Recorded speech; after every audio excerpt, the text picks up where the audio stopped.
What's up, you guys? Mo Awesome from Awesome MTB, and welcome to another bike review here on the channel. As you guys know, we have our website, awesomemtb.com, and this year we have been focusing on testing a lot of bikes and doing a lot of bike reviews. Today we're going to be reviewing the Santa Cruz Hightower, a 145mm 29er trail bike offering from Santa Cruz. Before we get into this, I do want to say I actually stopped riding Santa Cruz bikes a few years ago. I actually had an older Bronson as well as a Tallboy LT and a Hightower, and I was actually pretty disappointed by each of those bikes because they all actually had VPP. I'm definitely starting to question whether I made the right decision because this thing has blown me away, and I couldn't believe how far Santa Cruz as well as VPP suspension has come over the last few years. Now, I also want to give a huge thank you to our friends at Fullerton Bicycles who supplied the bike for testing. Those guys are incredible. If you guys saw our last video, you guys know that Mike is an amazing human. He really does care about the local community. If you're looking for a bike shop in the Fullerton or the Orange County area, we'll put all of their information in the description of this video. Once again, you guys, I can't recommend those guys enough. Now, the bike that I have been testing once again is the Santa Cruz Hightower, and this is actually the CC frame. So this is their top of the line carbon offering.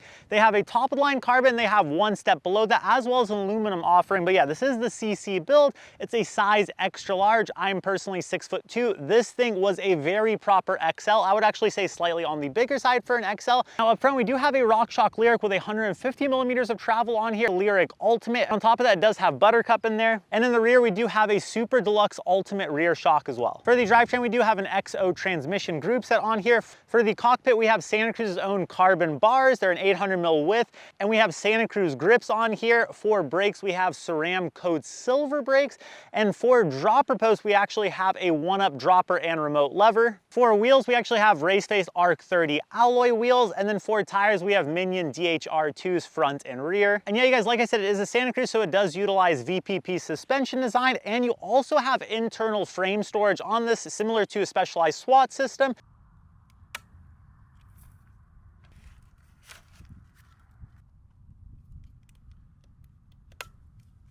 It's a really simple latch system on there. So now that we've gone over the actual build, we're gonna go for a quick ride on this bike so you guys can see how this thing performs out on the trails, and then I'll give you guys the final breakdown on the Santa Cruz Hightower. Hey you guys, out for another bike review. Today we are riding the Santa Cruz Hightower in a very crowded Aliso Saturday afternoon. If you've ever ridden here on the weekends, you know, probably one of the most popular trailheads in SoCal. Like I said, we are on the Santa Cruz Hightower, a 145mm travel 29er from Santa Cruz.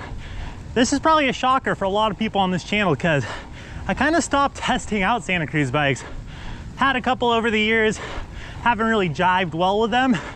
This thing is making me realize maybe I've been wasting my time. Because honestly, you guys, I am blown away by this iteration of Santa Cruz bikes. Now, the first downhill was supposed to be links, but I want to take you guys on a little detour to get some chunk on this thing, because this thing freaking loves chunk, especially with that Lyric up front. Show you guys this thing, how composed it is through the chunk into the steep bit over here. Oh my God, it's almost too easy.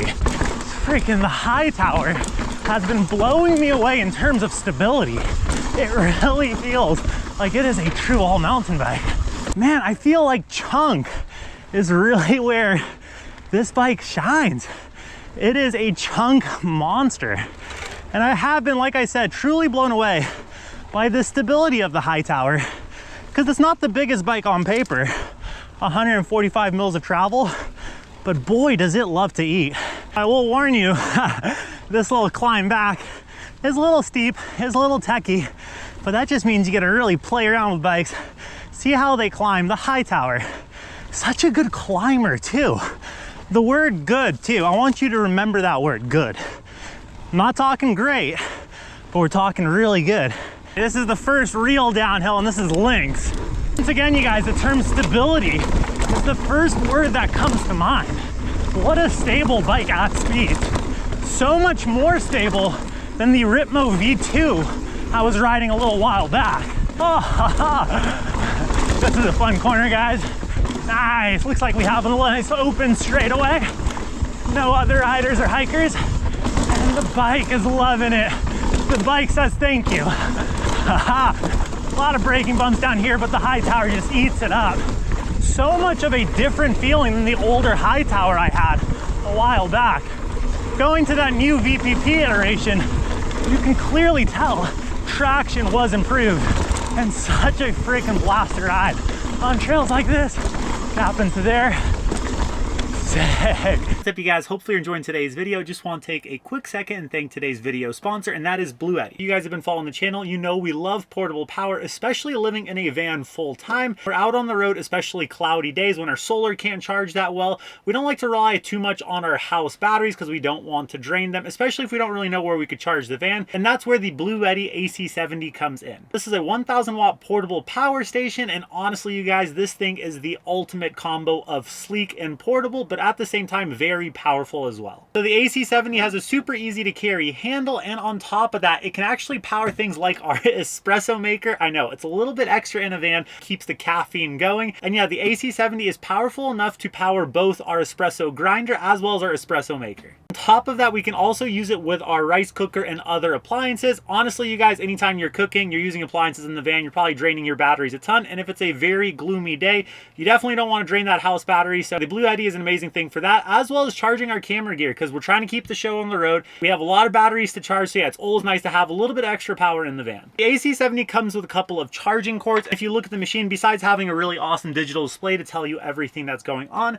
you also have a DC input and output so that you could charge it while driving or via wall outlet. On top of that, you also have USB as well as USB-C on there. You also have two 120 volt standard wall outlets. The thing that I absolutely love about the Blue Eddy AC70 is the fact that it is super fast charging, and this thing will actually go to 80% in about 45 minutes of charging, which is absolutely insane. And you can also charge it via solar as well. So many different ways to charge this. Even if you don't live in a van, it's always good to have a portable power station just in case there's an emergency or if you ever need a little bit of backup power. Once again, you guys, the Blue Eddy is also very durable as well. It will last thousands of cycle uses. And once again, you guys, the Blue Eddy AC70 is an amazing unit, especially if you're looking for a portable power station. I'll leave a link to the Blue Eddy AC70 in the description of this video. With all of that being said, let's get back to the video. Into the chunk.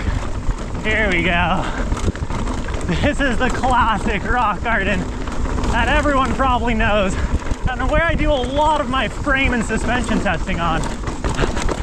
Oh yes! God, the new RockShox suspension from this year, especially that Lyric with the Buttercup. What a freaking plush feel. And such a stiff fork as well. I can't imagine needing anything stiffer on here. And man, this thing makes easy work of that. A little bit of technical climbing on here. No problem for the Hightower. This is where it's gonna get a little bit interesting on the Hightower. I would say tight, twisty corners, not necessarily its forte. Longer overall wheelbase. Hey, you definitely notice it's a bigger bike. And man, I do love size proportional chainstays, guys, because the high speed stability in an XL frame, man, something that I wish a lot more manufacturers would do. Gives the bike a different personality, for sure. Woo! All right, you guys, hopefully you enjoyed that ride on the Santa Cruz Hightower. So let's get into the things that I love about this bike, the things that I don't love about this bike, and who I think this bike is for. The first thing that I love about this bike is gonna be the fit. This is probably one of the most comfortable bikes I have tested over the last few years.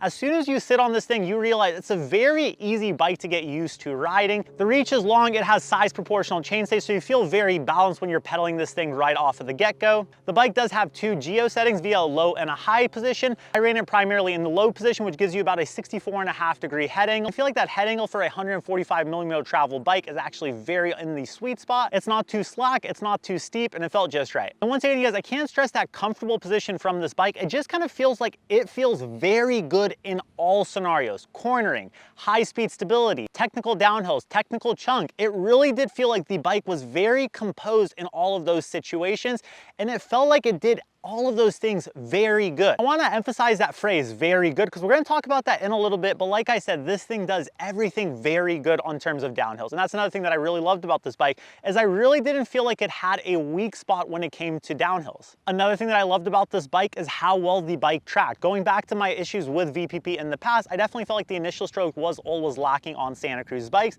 This is a completely different iteration of VPP. I felt like that initial stroke was what made this thing so freaking incredible on the trail. trails, it really did feel like the bike was very active right off of the get-go, but still had that pedaling characteristics you would expect from a Santa Cruz bike. When you got out of the saddles and started sprinting, you definitely felt like the efficiency was there, but through trail chatter, you definitely could tell that the bike was soaking up that small bump hit, and a lot of that initial trail chatter just disappeared from underneath you, and yeah, the bike definitely felt planted to the ground. On bigger hits, that's another thing I loved about this bike, is how controlled the suspension felt. It really did feel like it had a very good control feeling throughout the stroke of travel. I do feel like you can tell when the travel ends, however, it's not an abrupt hit. It's more of like, okay, that is the end of travel of that bike. So yeah, you don't get that bottomless feeling from the suspension, but at the same time, it's a very composed feeling up until you get to that point. Another thing I really loved about this bike was that high-speed stability. Is it the most stable 145mm travel bike on the market? No, but at the same time too, where some bikes I feel like are a little bit more on the extreme stable side in that travel category,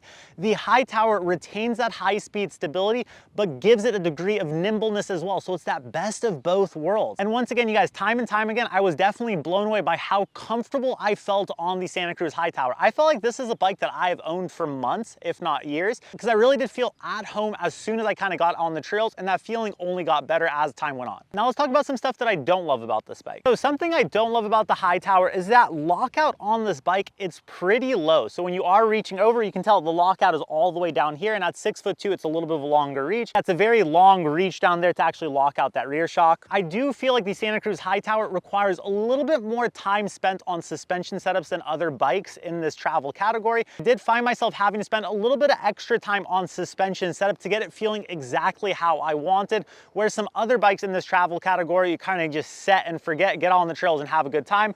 Yeah, you definitely want to spend a little bit of extra time dialing in your suspension settings on the Santa Cruz platform. So now that we've talked about the stuff that I love about the Santa Cruz Hightower, the stuff that I don't necessarily love about this bike, let's talk about who I think this bike is for and if I think this bike is still worth buying in 2024. Going back to that phrase, very good, and that's where I'm going to summarize this bike. Santa Cruz Hightower is a bike that I think excels at doing everything very good, but nothing particularly very great. And that's not necessarily a bad thing. I feel like there's certain bikes out there, like the Switchblade that I've been testing early this year, that is probably one of the most nimble 140mm travel 29ers on the market right now. However, what makes that Switchblade so nimble and so lively also is what takes away from the Switchblade's high speed stability. You don't get that with the Hightower. You get a bike that's very good nimbleness-wise, but also very good high-speed stability-wise. Very good at tech climbing. It's very good at out of the saddle. It's very good at technical descent. It's very good at steep descents. Very good corner. However, in no specific region would I say it's the best in that category. And I think for some riders out there, me particularly, especially, there's so many different places I like to ride, this is an amazing bike because it allows you to kind of tackle a wide variety of terrain and still feel like your bike isn't holding you back. Once again, is it the best in any specific category? I would say it's the best at doing the most amount of things very good, if that makes sense. And I think a lot of riders are going to appreciate that. One of those bikes that I feel like 95% of the times that I recommend it to someone, I'm going to be 100% sure that it was a very good recommendation. It excels in so many different spots without taking an award necessarily in any of those categories. I truly love that about the Santa Cruz Hightower. Once again, you guys, huge apology to Santa Cruz Bicycles, because I feel like this is making me realize, man, I want to test the Tall Boy. I want to test the Mega Tower. I want to test everything that has this new iteration of VPP. Stay tuned for more videos like that. If you guys have any questions about the Santa Cruz Hightower that I didn't cover in this video, definitely let us know in the comment section. Happy to answer all of your questions. Until next time, you guys, ride awesome. Phew.